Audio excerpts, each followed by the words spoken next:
Welcome to Guzzler. Hello and welcome to Guzzler. This is, I don't know where I said that. Guzzler? Like, Guzzler? This is the second part of travel. So last week we spoke about sort of countries we went to together. We spoke about Borneo, Amsterdam. What else did we talk about last episode? I think that was it. We spoke about Borneo, right. and Ireland, Amsterdam. Scotland. Oh yeah, Scotland. Oh, Wales. Scotland. Yeah, we did do that. Yeah. And then this week we're going to talk about sort of just other stories we have. I think there's some other countries that me and Louis have been to similar, and then Deck's probably been to some, but it's just basically other stories we have from other places. Guzzler podcast. Let's talk about Belgium, because me and Louis have both been to Belgium. Okay. Have you been to Belgium? Have you been to Deck? Belgium? Nope. Me and Louis did the same trip, but we did it different times. Yes. So you done it in Right. February, didn't you? It snowed when you went. It did snow. We were in the trenches and it snowed. Yeah. It was nice. And I went May, June, and it was. I felt like I was proper in the war, you really know? sunny.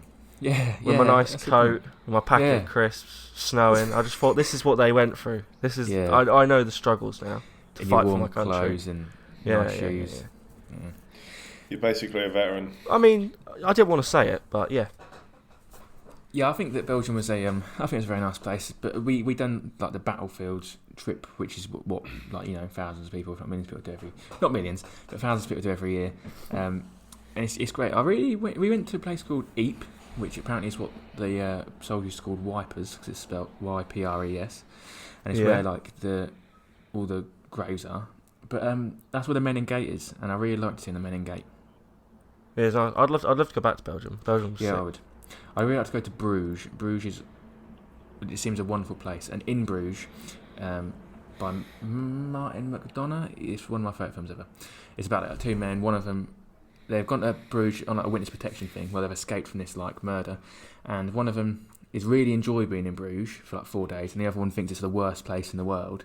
And the director said that he went there when he was about 10 years old, and for the first 2 days he was like, "This is the best," and the last 2 days he was like, "This is literally the worst place I've been to," and like it's about that split thing. But it was really funny. I really like to go there. Probably not for 4 days. I was a big fan. My story from Belgium's nothing to do with Belgium at all. I mean, like, it's to do with when I was in Belgium, but it's not like anything to do with the country, really. It's just like, you don't realise how bad, like, this is a general school trip story, really. You don't realise how bad some of the things you do are until you work in a school. Yeah. And you realise kids can't do that, because Mm. this causes a lot of issue for adults. So we had one boy stay in our room who we didn't really want to stay in our room at all. Louis might know who I'm talking about. Yeah, I do. We didn't like him, really. Now the shower had, those doors where you can like unlock it from the outside with like a coin or whatever? Mm. And he used to just unlock the door from the outside and then like open the door while you were showering and just like piss himself laughing. He thought that was like the height of humour. Then he decided when another one of my friends was in there to take some pictures of him in the shower. Again, this is just weird, right? So he unlocked the door with a knife, pushed the door open and started snapping. Now the person in the shower panicked and like pulled the shower curtain to him, but it's one of the see-through ones.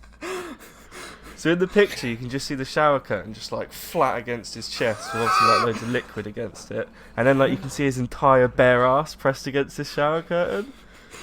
Now the kid decided to show this to one of the teachers because he thought it was hilarious, and he was like, "Oh, miss, look, have a look at this picture," and it's just another kid's just bare ass in the shower. I was like, when you're a Can't kid, do you just that. think that's funny, but you can't do that. That's like Yeah. job ending, because she didn't tell anyone about it, which Yeah. is sort of understandable. But if that then Now came you out, but now I have, yeah, but it was years and years and years ago. Years and years and years. I'm like 60, so yeah. I just think, now when you work in a school, you realise how bad the things you did in school were. Well, I was saying the other day about like Jodie and Chris taking us to Borneo. Like, it's not even just like just down the road, is it? Like, that is 18 hours like plane journey away.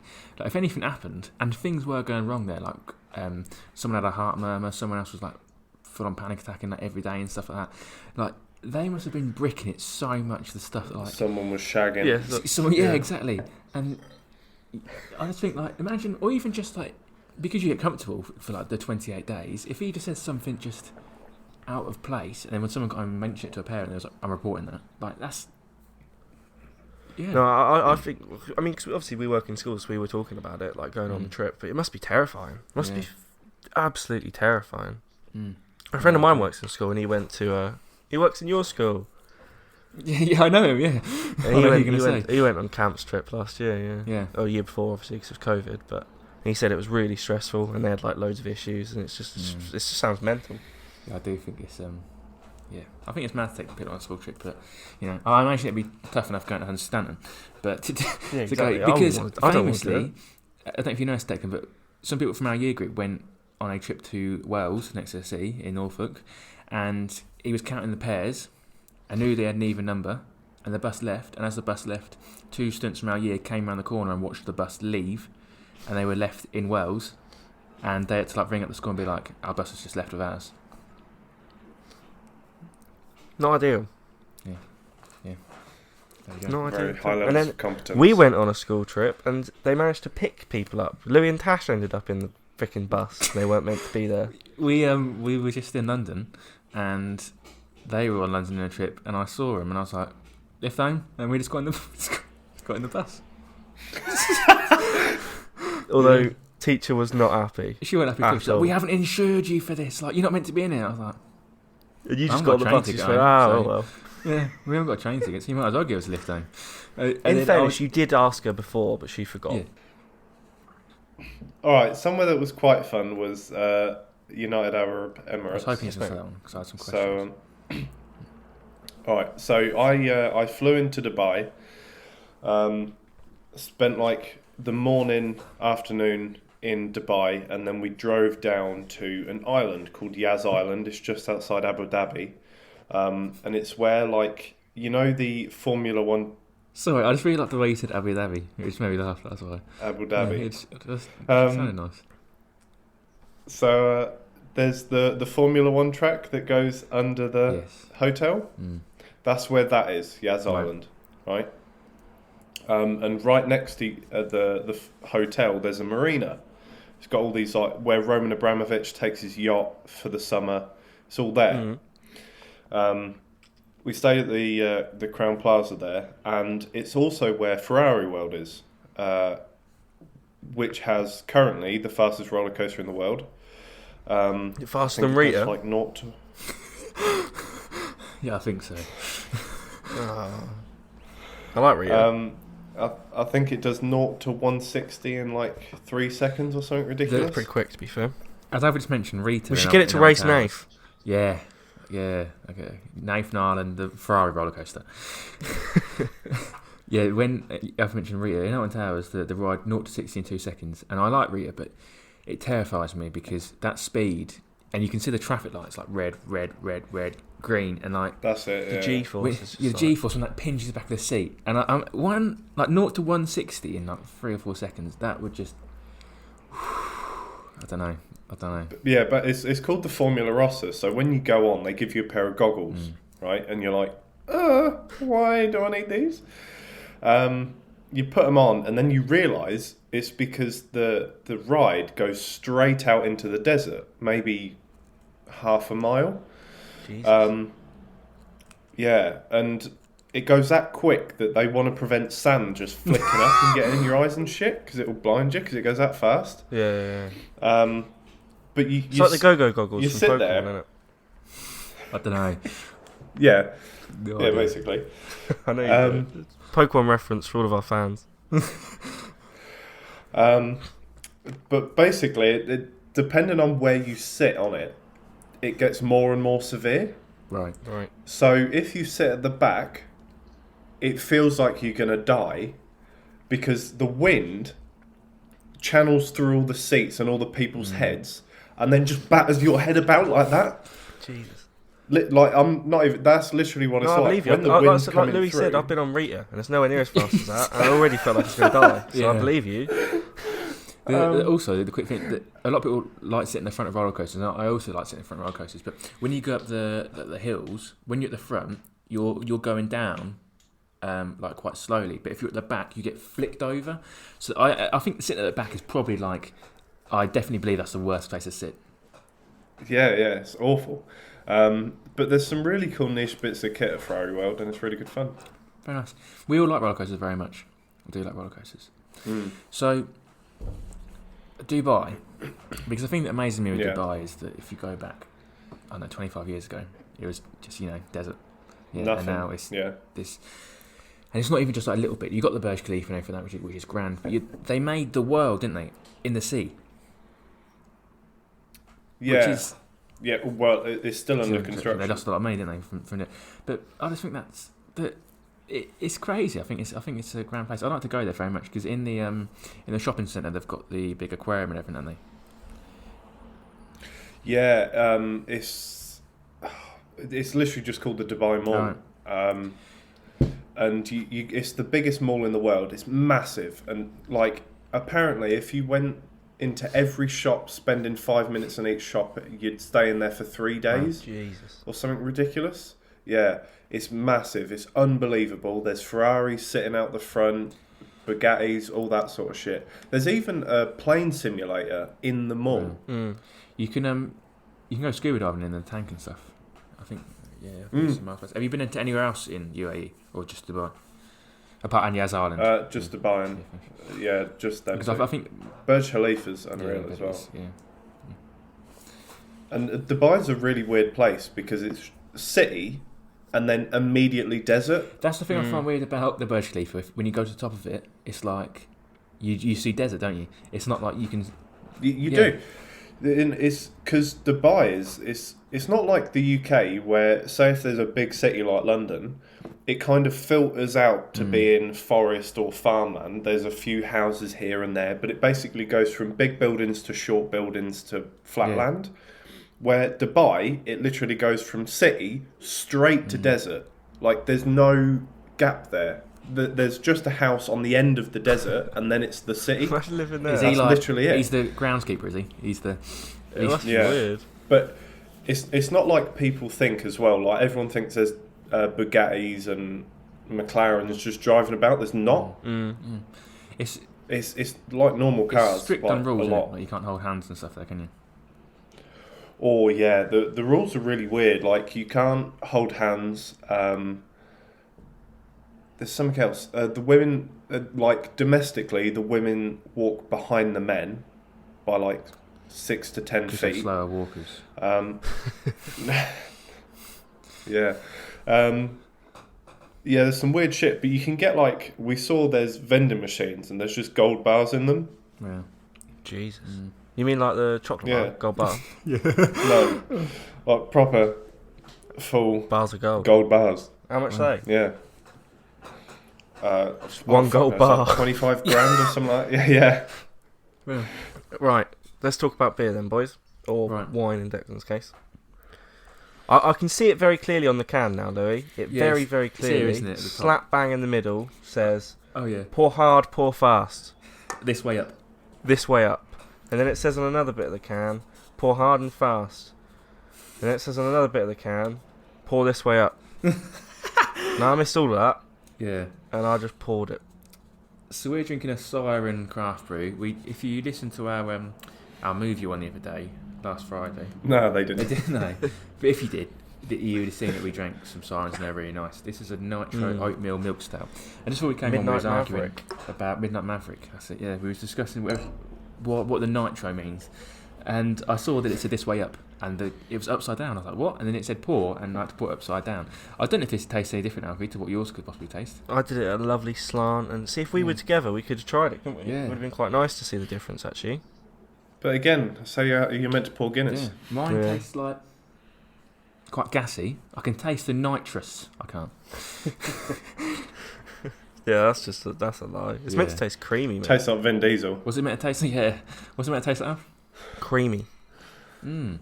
But we've had milk stouts before that have been really creamy, but I don't think this is really. But It's very smooth. Bear in mind it is 11:10 on a Saturday morning. I feel like it's all right to drink this. right, Deck, what are you drinking? I am drinking Castellore. It's a Pinot Grigio from Del Venese. It's an Italian white Pinot Grigio. I got it from Aldi. It was like £7 or something. I think it's part of their new range because Lidl and Aldi are currently revamping all of their wine ranges. Oh, Especially the reviewed ones. Yeah, if you go in Lidl, it'll all be like buy before it's gone and shit like that. This is gorgeous. I didn't think much of it. There's like a weird front. Yeah, I like the look of that. Normally, if I see Yeah, that's nice. Yeah, it's like the masquerade masks. Yeah.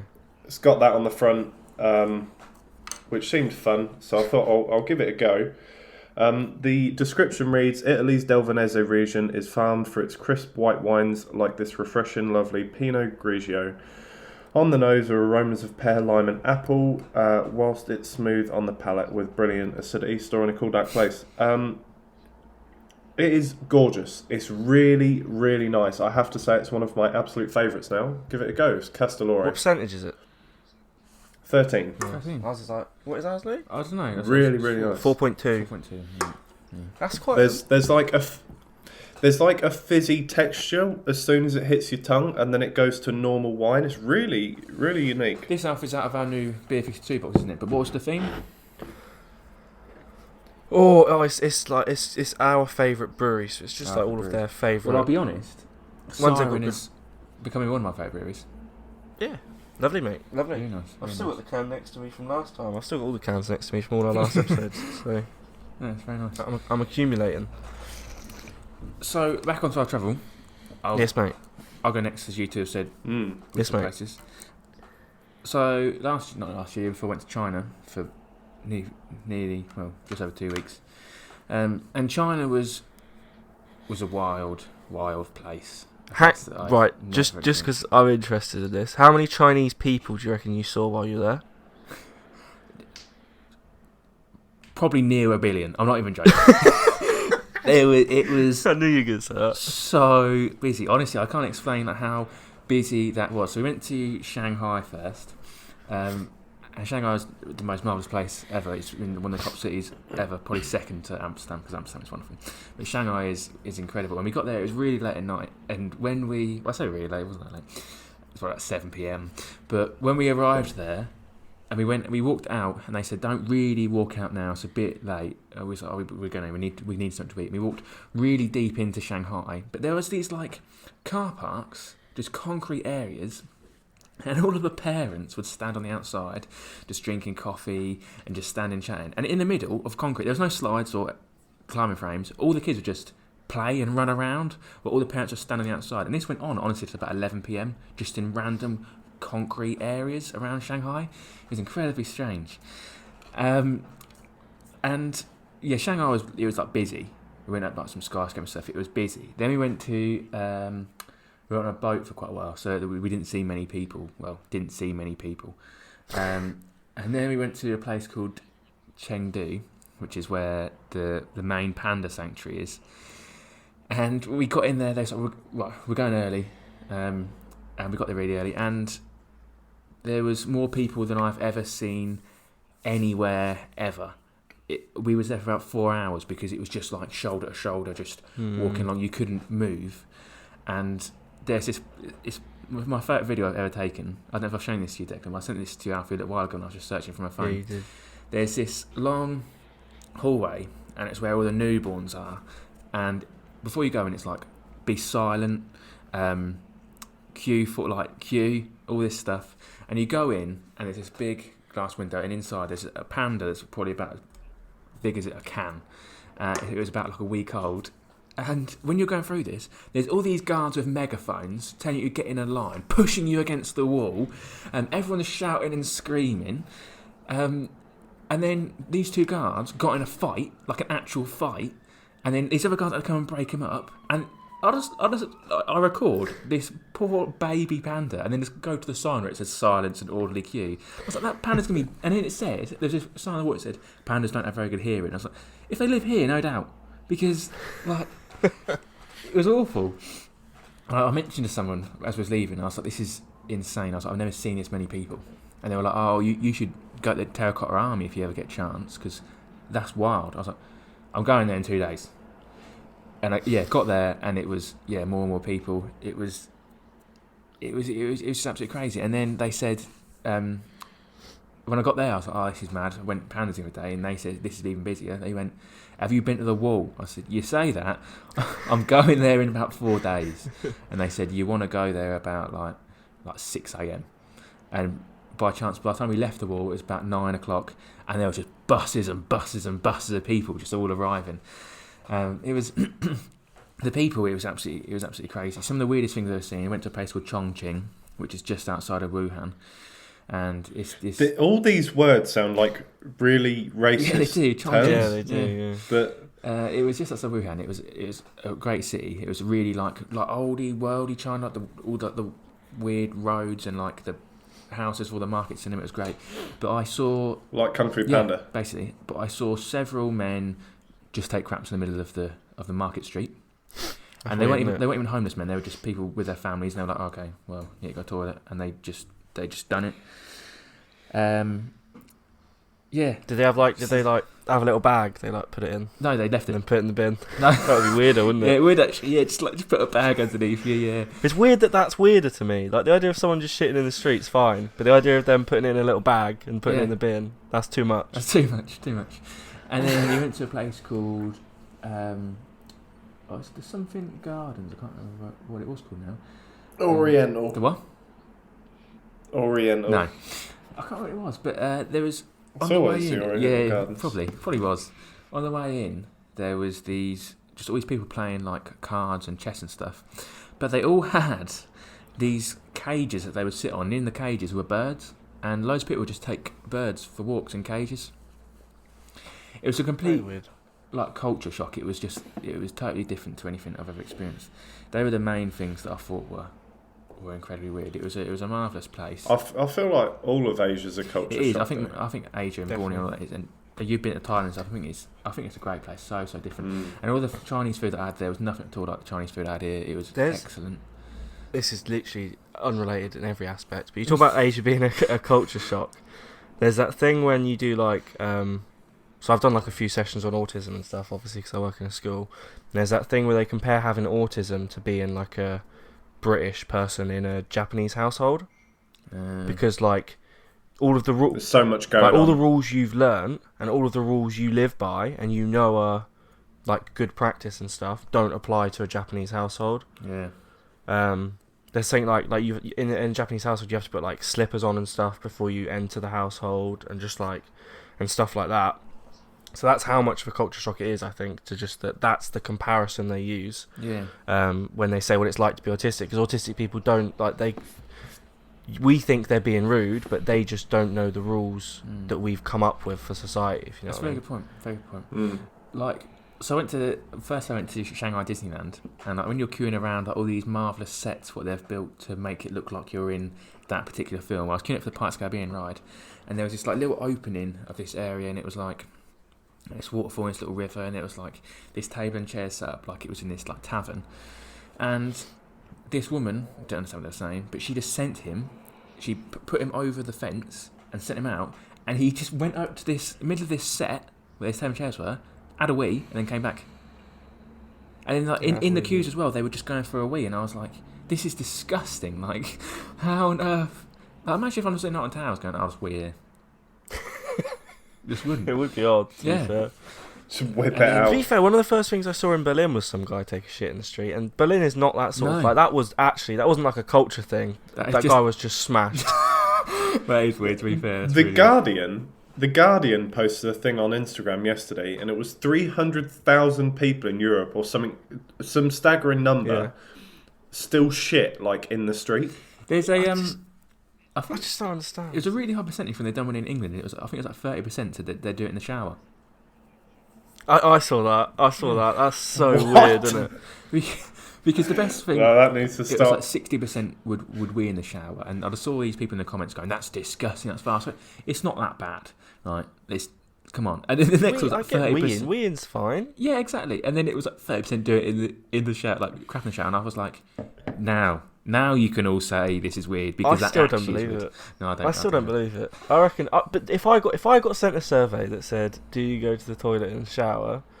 I'd just be like, "Yeah, why not?" It's only a survey, isn't it? I just lie. Who cares? I just think it's hilarious. I just want to change the statistics. You think 30% of people thought, "Yeah, I do." Yeah, why not? And then the last thing I'd say about China. I mean, there's so many stories I could say about China. The last one was when we was coming home through Beijing. I don't like Beijing either. I think Beijing's an awful place.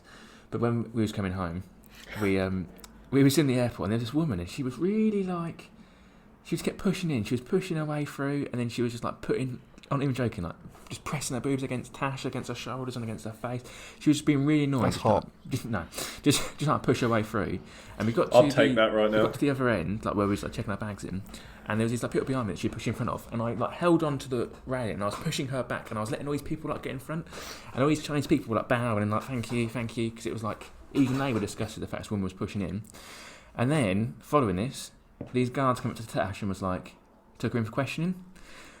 And I was like, okay, so I went to go in, there was like, you stay here. And I was like, okay. And then they got her bag again, like re-got her bag and took her in this room for questioning. And I just stand outside this room for like 10 minutes thinking, like in the middle of the airport, I was like, what's going on? And if you was in France or something, I don't think it'd be that scary. But like you hear stories from Asia and stuff like that, and you know, the strict policies and things. And I was just standing in this massive airport, there was no Western people, just for about 10 minutes while they took Tash in for questioning. And she said that there was like 4 people in this room and like 1 woman, and she spoke English and the others didn't, and they were just like shouting and stuff, and then she would like question like what's in your bag. It basically turned out that Tash had some batteries for her camera, Right. and they thought it was like, you know, a weird thing. But that would seem very scary.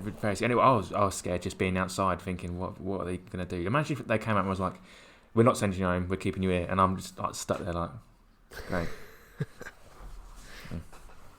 Right. I feel like I've mentioned Berlin, so I might as well just tell my one story from Berlin. You boys haven't been to Germany, have you? I've been to Germany, no. So me and Lucy went to Berlin in December. It snowed there as well, which is really Last nice. I December, just like... we'll say. Last December. As in December 2019? Yeah. And like, I like it when it snows in another country. I don't know why, it just feels really like... I don't know, it's just nice. And It is, yeah. Like I say, it snowed in Berlin and Belgium. So we just did a lot of historical stuff, but Lucy doesn't... I feel like Lucy didn't really like Berlin that much because like she doesn't know the history of it. Yeah. Whereas Yeah. obviously we did like GCSE history. And one of my favourite things about Berlin is that like, so as we learnt in history, obviously it was divided into the east and west. Mm-hmm. And the west Yeah. side, well, basically Berlin just had a ton of money pumped into it because it was I'm like... not taking a piss, I'm pouring a wine. Because it was like the east and west trying to compete, weren't it? They were Yeah, trying it to like... It was communism, Show capitalism, off. wasn't it? They were trying to show off, yeah. So Berlin just had a shit ton of money poured into it. To be honest, I think that's one of the main... historians think that's one of the main reasons that Germany has recovered so quickly from the war. But yeah, I think it's quite easy to see that. Like when you go to the east, you can sort of tell that it was a bit sort of rougher and it was a bit sort of harder to live by. And then you go to the west and you see like it's really built up and nice. Yeah. But so me and Lucy went to the wall. Now obviously the wall's quite interesting. It's quite historical. And then some women came up to us, right? Right. You know this story, don't you? I do. And they were holding this sheet, right? And they were like, "Oh, we're." I don't know what accent I was going to do then. I can't do a German accent, but they basically said we're going to build a home for the. I think it was like blind or deaf. I think it was blind. Right. It's like we're going to build a home for blind children. Please sign this petition. Now I read it, and obviously here's the thing that they've got on us. All the English on this form was terrible. Now normally you think scam, but when you're in Germany, you just think Germans. Yeah. Yeah. But all they said was, "Can you sign this form, please?" Right? It was like they're just like, "It's just a petition. Can you just sign this petition?" Now, obviously, I'm classic British. I'm like, "Oi, no, go away." Whereas Lucy's like nice person, annoying, and she was like, "Yeah, I'll sign it." And I was like, "Oh God, I see where this is going." So she signed this petition. Then the woman moved her finger, and there was another column, and this column was like donation. And the woman was like, "Oh, you've signed it now, so how much do you want to give?" And Lucy was like, No, I don't. And she was like, "Yeah, but you've signed it saying you're going to give money." And Lucy's like, No. And then 3 other women appeared. I genuinely don't know where from. Like, I'm not even making it dramatic for the story. I don't know where these women came from. And they also had petitions. So Lucy's got 2 on her now, and I've got 2 on me. And I'm just like, go away. You're not getting anything from me, mate. Just piss off.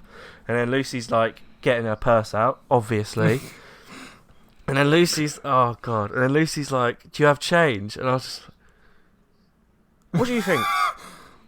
And they obviously say to her, "Yeah, we have change." Because Lucy's like, "Oh, I only have a 20. She was like, "If I give you 5, can you give me 15 back?" And obviously, Oh I'm my saying to these God. other women that are trying to get money from me, like, leave me alone. You should have said, go to my girlfriend because she's clearly going to give you money. She's got freaking loads, mate. She's got loads. That woman will give her change, and then she'll give you all 5 each, and then Yeah. you can all leave. Anyway, obviously, Lucy gave this woman a 20, and then the woman all of a sudden pretended she didn't understand English. I was like, what? And Lucy's like, you said you'd give me change. And she's like, no, 20 mine. And I was like, oh, for God's sake. What did she expect? And then when these women left, Lucy went to me and she was like, you should have done something about that. And I was like, I didn't give him a penny. I was like, I understand I'm your boyfriend and stuff, but you are also an adult. If you want to give someone money for something, I can't just be like, no, woman, Yeah. you do not give them money. Like, that's just, do you know what I mean? Oh yeah, 100%. She still blames me to this Oh. day. That's. I don't know how it's my Very fault. I similar didn't give story. I was anyone. in, I didn't give anyone anything. We went to Paris 2 years ago, and it was a real last minute thing. Tash didn't even know she was going, so I didn't have any euros. So I was looking at Montmartre in northern Paris, and I was looking at like different tours and things, so I could walk around Montmartre and I could say to Tash, "Oh, this building is this building is this building is this," and all the tips I got from going around Montmartre is there's a lot of pickpockets. So I was fully prepared. I knew what I was getting myself into. Then at the bottom of where the Sacré-Cœur is, there's all these large steps, and they go up to where the Sacré-Cœur is, and you can look over the sea. And there's all these Nigerians, because if you haven't been to Paris, it's full of like migrants and stuff like that who are. I didn't like Paris. No, Hang on, this sounds like I'm racist. I didn't like Paris for other reasons. Yeah, which I we'll didn't get like onto, Paris. but But yeah. So this bloke came to me and was like, "Oh, where you from?" And we just carried on walking, and I was like, "Oh, like this part of England." And he's kind of asking these questions and stuff. And he said, "I make these like love bracelets. So good luck." I said, "All right." I said, I'm not paying you for anything." He said, "No, it's just good luck, just good luck." And I was like, "No." He's like, "Come on." He said, "It's only me. It's this." And I was like, "Fine." So I put my wrist down. He started to put this thread around it, and we started it to Tash. And then he was holding it tight, and he went, "Now I need a donation because I'd like some coffee." And I said, "No." You said, "No money." He said, "I'm not charging you for the bracelet. I just would like some coffee." I said, "No." And I was like, trying to pull away. And then 2 other lads came back and put their arm around Tash and started walking her away. So I'm standing there, I'm going, Jesus. "Look, I ain't giving you nothing." He's like, "Come on, get your wallet, get your wallet. I can see your wallet in your pocket. Get out, get out." I said, "I have no money." He's like, "Of course you've got money. You're a tourist, you've come here." I said, "No, really, I don't have any money." And I didn't actually have any money. I said, "I haven't got anything, I haven't got anything." He's like, "Get your wallet out, show me." I was like, "I'm not going to do that, you idiot." And then there's about 2 other lads came to me. There's 3 on me, 2 on Tash, and Tash is going, "Hey, help me." And these like 3 lads around me, and they go, "I want coffee, I want coffee, no, I want coffee, I want coffee." And I said, I've got about €4 in coins, because I knew that we had just some change around the house, so I thought I might as well take it to use it. So I got out a €2 coin, and I went, "Right, there you go." And he went, "They ain't going to even get me coffee. No matter these lot coffee." And I was like, "I'm not getting you coffee." And I like, pulled the thing off me. The thing snapped, and he was like, "That's disrespectful. I've made that for you." And I went up to Tash and I grabbed her, and we was like walking away. But the worst bit is, in that moment, it feels like you're the only 2 people in the world because you're focusing on that. But then as I start walking away, there's just hundreds of people around, tourist market sellers, all these people taking photos of the Sacré-Cœur. Why did no one just come up to me and be like, you know? So that's what apparently Lucy googled the scam that she got messed up with near the wall, and there's loads of stuff on Google about it. Like everyone says, when you go to the wall, ignore these women. But they do say that if you go on a busy day, like the German locals always tell them to just like piss off. They're really good for it. Fair enough. Yeah, Germans are really good for telling them to go away. But obviously we went into late December. There was literally no one else there really. And then, to be fair, when I walked up all these steps and we got to the top of the Sacré-Cœur and was looking over, at the bottom we could see these like 5-6 Nigerians, and they were looking up at us, and I felt really threatened by that, because I could imagine them all talking, being like, "Follow them." They didn't, but just we'd walked up all these steps for about another 2-3 minutes, and they were just staring at us when we got to the top, and I was like, I did feel quite threatened by that. But besides that, yeah, I don't like Paris at all. No, I mean, I've been... Have I been twice? I feel like I haven't been twice. I think I've been once. We went to Disneyland Paris, and then we went into Paris for a day. And it's just like, just felt really like dreary and miserable. I think it's meant to be like a nice romantic city and stuff, but it just, I don't know, it just felt horrible to me. Stinks of urine everywhere. And then like the Eiffel Tower, I thought it was kind of meh. I didn't think the Eiffel Tower was as sick as I thought it would be. I went to the Eiffel Tower, and I liked it, but the problem was I got to the top, it must have been the foggiest day of the year, so I couldn't see anything. Couldn't see the ground. But around the off tower, because obviously you've got the long bit of grass where everyone likes picnics and stuff like that. Yeah. They were doing all building work, so we didn't get to see any of that either. So, and actually all around it was totally like scaffolded off. So it was weird. It just stinks of urine everywhere. There's homeless people everywhere. In all of the underground, there's homeless people everywhere. I'd like to go back to Paris because there's a couple of things I'd like to do that I haven't done. I'd like to do the catacombs. I'd like to do the Louvre and the Museum d'Orsay because I'm a big fan of art. But and then we went to the Moulin Rouge. We didn't go in the Moulin Rouge. We went to because that's near Montmartre, and I didn't realise, but where the Moulin Rouge is, which is obviously probably the most famous cabaret club in the whole world, down that whole street, it's just like, it is like another red light district. I didn't know that. I was really just sex shops constantly, and we had all these like sirens and all these cars, and I turned around and there was just a demonstration like walking like next to us, and I was like, imagine if this just kicks off now and I'm just stuck in the middle of this. Like, I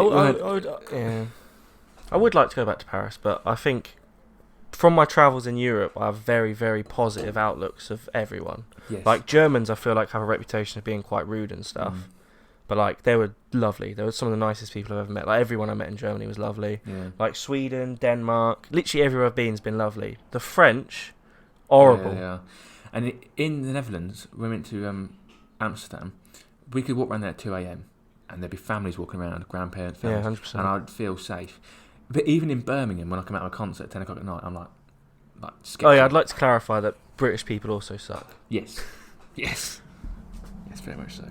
The fun fact about the Eiffel Tower, during World War II, when the Germans invaded France, Hitler wanted a photo op on the Eiffel Tower.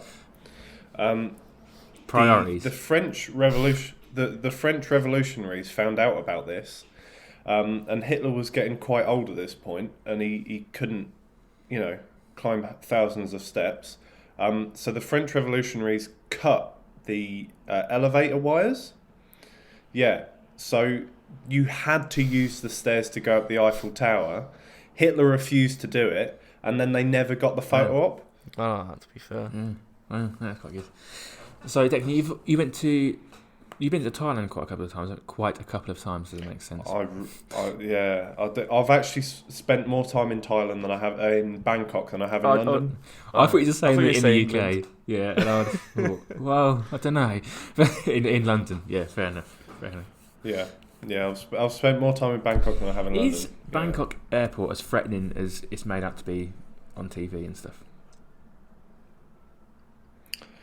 I don't think so. Okay.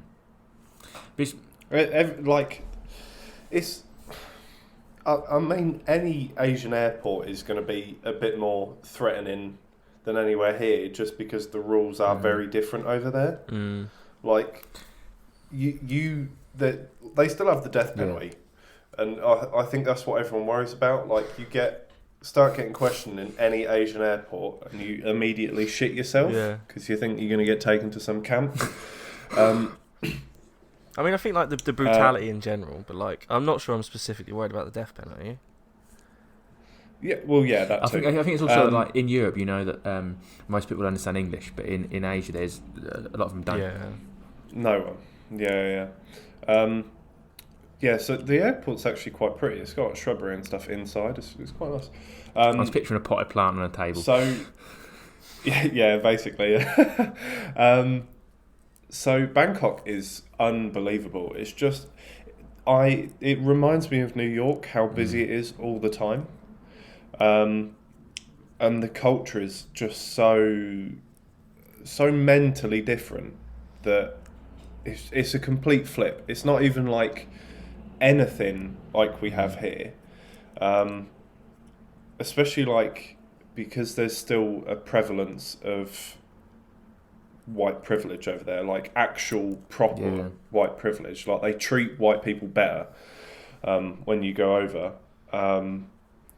It's very different, and all the stories you hear about the lady boys and the strip clubs, and they're all true. They are just all true. So in Bangkok, we always stay at the Intercontinental, which is about a 5-10 minute tuk-tuk from the night market called Pat Pong. Now, Pat Pong is just a street, quite a broad street. It reminds me, it's probably about as wide as the High Street in March, all the way across. Which also, coincidentally, is called Broad Street. Yeah. So it's probably about that wide, and there's strip clubs and like little off licenses down both sides. That's all there is. There's no other shops. It's just strip clubs, bars, and these little tiny little off licenses that one person can go in at a time. And they sell like phone cases and shit like that. But the night markets sell everything. You can get like tasers all the way through I to think that's where I was going to scarves. start. And I wasn't expecting that. no, and I nearly got tased while I was there because one of the guys I went with went, "Oi, look at this," and it was a set of knuckle dusters, right? But what I didn't realise is there was probes on this side, and he was tucking under his hand the button, and as you squeeze, it electrocutes, and he put it up against me and fucking zapped it, and I shat myself. I thought I was going to piss myself in the middle of the market, so I was like, nope. Yeah, they sell like all the wooden ornaments and all that sort of shit that you expect to get at a market like that. But you sort of walk up and down, and of course you sort of peer in all the strip clubs, and some of them are like specifically lady boy, some are specifically women, some are specifically men. Like, everyone thinks that when you go over, you're not going to be able to tell the difference between the lady boys and the actual women. But they tell you, like, they don't try and hide the fact that they're a ladyboy. Even on a Thai passport, there is ladyboy. It's a specific gender in Thailand. There's a whole, there's a whole, like, airline devoted to specifically transporting ladyboys. And all the air hostesses are ladyboys, the lot. Do you know how ladyboys, how is ladyboys such a big thing over there? Do you know? I don't know why it started, but it's a big thing now, just specifically through tourism. Yeah, like, there's sense. so many people that go over and just... But there's no pretending over there. It's not like they're trying to act like women. They're just blokes with tits. And it's weird to see as well, because they're really pretty. Yeah. Like, no hair on them whatsoever. All the time. They're like waxed every day. About the metric. The only... Yeah. They speak quite feminine. They even get like plastic surgery on their jaw, and they chisel the jaw to make it look like more sleek lined and feminine face and stuff. But they earn so much money. It's unbelievable.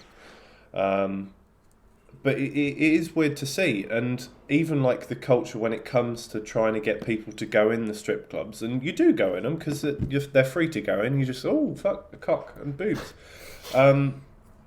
That, you know, and especially if you walk past massage parlours, they'll come out and try and pull you in by grabbing parts of your body that you don't particularly want grabbed. Eyelids, earlobes. Further down. Toes. Heel. Just on the floor. But that's part of the culture there, and they do it to the locals as well. And it's very weird culture. Like, I wouldn't expect to walk past a spa here and one of the masseuses run out and grab my cock. Like, it's not something you expect here. But over there, they do it. They just rub you all over and try and almost tease you into a massage parlour. It's weird. When you said about the culture growing, they're like the white privilege and stuff like that. That's the big difference with China. That it's still very communist. Like, that's the culture. In Shanghai, the old town or the old city is like London, and the new city is like Blade Runner. But when you go to to Beijing, there's no skyscrapers there. There's nothing. It's not very modern. The most modern thing is the Olympic Stadium from like 2008. It's very like flat. There's not a lot there, and you can tell that that is still very much like encased in their culture, like Tiananmen Square and the Forbidden City and stuff. Like in Tiananmen Square, for example, the they're queuing for that. It was a 3-hour queue to see their dictator who's on all their money, who killed like millions of people. His body's they're queuing for like 3 hours to go see him. And that was something else actually. In the busiest place I went to was the Forbidden City, which is where the Emperors used to live. And the guards were like, it'd be like you go through into this courtyard, go through this other like temple, another courtyard. It'd keep getting like bigger and bigger, and then it would reduce to get smaller. And in the first courtyard, they were lining you up in lines, and they'd let a line go through, and they'd bring another line in, and it was just like strict. Like you had to stand there, get in your line, don't get out of that line, silence. And I was like, this is a day trip. Like what's going on? Do you remember when I nearly got kidnapped in Borneo by the Chinese people? Because of your blonde hair, and I was going to say your blue hair and your blonde eyes. That would be weird. To be there. Yeah. Yeah. I think I was going to say as well is that when we first got to Borneo, after that, we had hours and hours of flying and stuff, and we got there. It was in this literally, it was a camp. And I turned to you after we went to the toilets, and I could hear orangutans fighting in the jungle. It was about 5 o'clock. It was pitch black, and we just looked at each other and was like, "What have we done?" I don't know why I was there. I wanted to leave immediately. Yeah, I was like, "What?" And the worst thing is though, like, if it was in France, I could imagine we'd be able to get home. There, I was like, "What? I can't." I was like, "What am I doing here?" I mean, the worst part is you're there for a month. Yeah, that's the worst thing. That's why I hated jungle, because I knew I'd actually got more ahead than behind, and I was like, I hate my life. Yeah, that's what I mean. It's just like, but to be fair, we loved it in the end. Yeah, it was the most mildest thing ever. Yeah. There you go. I went to Tunisia about 2015. My mum's been 9 times. My dad's quite 9. Yeah. My dad Jesus didn't like Tunisia because it's like a big change in culture and stuff like that. This was very much like a beach holiday. We went by the sea and we did different things. We also went on camel rides. One of the things at the top of this camel ride, you get to this place and it was like a little village, and they were doing like bit of naan breads on the side of these ovens, and it showed you like what traditional Tunisians like. And there was this camel, they were feeding Coca-Cola to, and it was just wobbling. It was just violently wobbling like this. And I was like, it's because you're giving it like 28 bottles of Coca-Cola every single day. Why are they and giving nothing else? It was a tourism thing, and because it was just something cheap to do for them, wasn't it? I think as an English tourist, I'm like, what the hell are you doing? But for them, they're just like, hey, this is funny. And we went in the souks, which I think they're great. It's like Camden Market, but African. I mean, great. Just don't talk to anyone though, because as soon as you ask for a price, you've got to buy it. They're going to chase you down the street. But people kept asking Tash. Well, I kept asking my dad. So we went with my mum and dad. Kept asking my dad if they would flog Tash to them for camels, which is a we don't have that in Sainsbury's here. And that's the last time Louis saw Tash. Yeah, and they kept saying he's got a lovely pet camel. Yeah, exactly, 4 of them. And I've heard of them. They kept saying to my dad, "Oh, how much for your daughter? How much for your daughter?" And he's like, "She's not my daughter." Oh, they kept thinking that me and Tash were brother and sister. Then we just like walk off holding hands or give each other a kiss, and they'd be like, "You all right?" So my last, I'll talk about Denmark and Sweden quick, and then I'm done. So I haven't got much to say about Denmark because I was in Copenhagen for 8. The one thing about Copenhagen actually is they've got an area called Freetown. Right. I think I've told you about this before. Nice, yeah. And it's like, have I told you about this, Deck? So in Copenhagen, there's like another like small like town type thing called Freetown, and their whole thing is that they're like anarchy. They don't follow the rules of Denmark. They're like they believe they're their own place. Now, you obviously, like, weed's illegal in Denmark as well, but Freetown's anarchy, right? So if you go to Freetown, there's all these stalls everywhere with people selling weed. Now, the police know that Freetown do this, but they also kind of just, like, don't care. They kind of respect Freetown. So what they do is I think it's like a couple of times a day, loads of police from Copenhagen will just walk really slowly towards Freetown. And then Freetown has like loads of lookouts, and they've got really good at like hiding the drugs. So what they have like people on the roofs and just shit. Their arses bent over, and they pop them in. Yeah, and people will like lob the weed up to the roofs, and then they'll like hide them in the buildings, and then they'll like put other stuff out on their stalls. But like the police know this is happening, but it's just kind of like a weird ritual thing that they do every couple of times a day, where they let them hide the drugs. Then they don't really search very well. They just sort of go, "No weed here," and leave. But when we went, I was with like a couple of lads or whatever. Some of them wanted some stuff, but we went when the police were there. So we just had to like hang around for like 20 minutes and wait for the police to piss off before the stalls actually came out again. It's just such a weird. It's really weird. It's a really strange place. But looks like I'm going there next. to be fair, it is really cool. It's really nice. Copenhagen's a really nice place as well. But yeah, we went to Sweden for a day. We went to Malmo, and we went to a skateboarding competition. Now I'm not into skateboarding at all, but one of my friends loves it, and he really wanted to go. Right, so we went to a skateboarding competition. It's one of the best things I've ever been to in my entire life. So it's free, and you just get like crammed into these stands, right? Around, it's literally just like a skate park. So this is just Malmo's skate park. This is the one that they just like use. Yeah. It's like if people just came to March and they just put some barriers around the freaking skate park. Although obviously it's a bit nicer than that. And then everyone like, it felt like Mad Max because like everyone's just like screaming and like slamming the bars. And then like people with skateboards are just like making loads of noise and stuff. And it's like, it's mental. And there's this Brazilian guy, apparently he's sick. I know nothing about skateboarding. But you get like 3 skates, I think. Right. But every time he skated, he'd walk underneath our stand and throw up. Because he was really ill. So he'd just literally, he'd do the skate, and he was sick. He was winning for ages. He'd do an amazing skate, and then he'd just like hobble over to our thing, throw his guts up, and then have another go. But anyway, he was winning, and it came down to the last guy. And it's this kid from Malmo, so he's a local boy. He's never really won anything before. And obviously, his other attempts were shit. And he's just thinking, I might as well just, like, try something mental. Do you know what I mean? And just, like, see what happens. And he died. You see where this is going. Yeah, and he's dead. He's dead. No, and he oh, shit. He's not dead. And then he did his trick. And then he tried something. And he says he didn't even know. In an interview after, he says he lost sight of the skateboard. He was in midair. He had no idea where the skateboard was. He was like, I better just try and land and see what happens. But he landed this trick. He missed it and just broke both his legs. He genuinely could have. He was like, I had no idea where I had no idea where I was or where the skateboard was. But he landed the trick, and he won, and everyone went absolutely mental. So everyone's just screaming, and then all the skateboarders just lobbed their skateboard into the middle of him. So he's just like dodging all these skateboards as they're all flying towards him. But it was a really nice moment, and they all like picked him up and stuff. It was really nice. It was really nice. Mad. But it was weird. Mate, if I just won a competition, all of a sudden all these fucking like kilo boards are trying to smack me. They were just excited, and then people like sprinting. The worst thing in my life. Wow. Yeah, it was really cool. It was really cool. Have we got any stories, Alf, that anyone has contacted in with? You know what?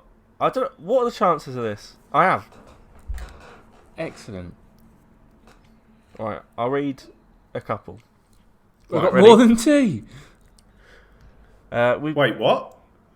Some people have messaged. People have contacted in? Yes. Nice. Right. Getting big. So, this person's written Dublin. Is that it? That was it. He just went to Dublin. No. So they wrote, hang on, I've lost it. If you're the person that sent this message in, I will read it. So hang on with me. Right. Dublin. I wake up and do my usual MO. Wander around during the day / hang out at night. Thanks for that. Walked past a beautiful old Catholic church with the doors wide open. So I felt it was an invitation to walk in and explore. Turns out, it was a funeral. Don't think I've ever had to backpedal so hard in my life, pleading my case to the priest. Thankfully, he was a very understanding man. Oh my god! To be fair, the thing of that is that if you saw the doors open, you would just go in. But you also forget that these churches are running actual events. I like how you had to say the priest was an understanding man. I mean, they usually are. Yeah, actually, he was an absolute arsehole. And he didn't do anything bad. He did just walk into a funeral. It's not like... Unless when it comes to choir boys saying no. And also... If he was like, I walked in, I had a shit, pushed some people over. I was like, that's a bit, you know... Real. What else we got? Right, I don't know. I haven't read this one, so if it's inappropriate, I apologise. I was on a train in Paris about this time last year. I mean, alright. Me and my friend were on our way to meet some people down at the Moulin Rouge. I was eating a cup of noodles with a fork I'd liberated from the hostel, when this lovely gent stands up to leave the train, sort of half bows with his head down and hands together, and ever so gently takes my noodles from me. He said mercy a couple of times and then leaves the train. That's weird, isn't That's it? really weird. That's really weird. That's really weird. Wow. Wow. I mean, to be fair, what are you can do about it? Steal it back off of him. Like, no, no, Slap his hand away. You just accept your losses and I would not let that I happen. would. I'd accept losses. I would. And I would What, just. what are you And doing, I would bro? text it into a podcast and have a good laugh about it. Yeah, you got. I got to respect that. Yeah. I might try it. Yeah, just you're there, just offering it out from your body. Just start to trying anyone to who's give there. it to. Yeah. You just got to be really gentle and really nice about it. You know, just thank you, and then leave. I would Just not play do oblivious. Yeah, I like that idea. Free feed. All right, cool. So how was? I'm happy. that. Oh, is that it? What? Is that it? Yeah.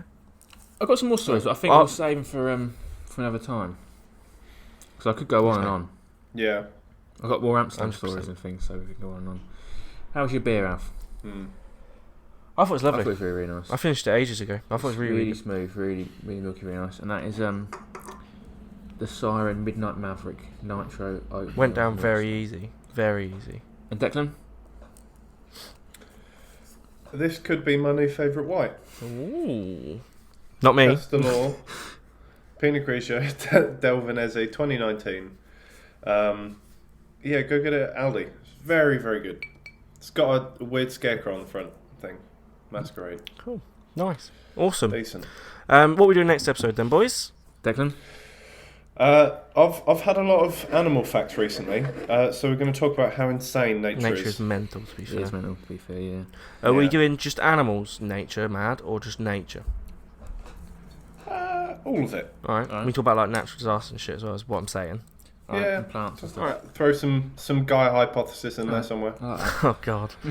Alright, nice, cool. So, thank you for listening. Thanks for enjoying that. That's the second part of travel. We got loads of other stuff we could have said, but that'll do, won't it?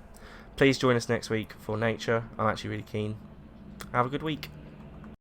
Thank you for listening to this Guzzler podcast.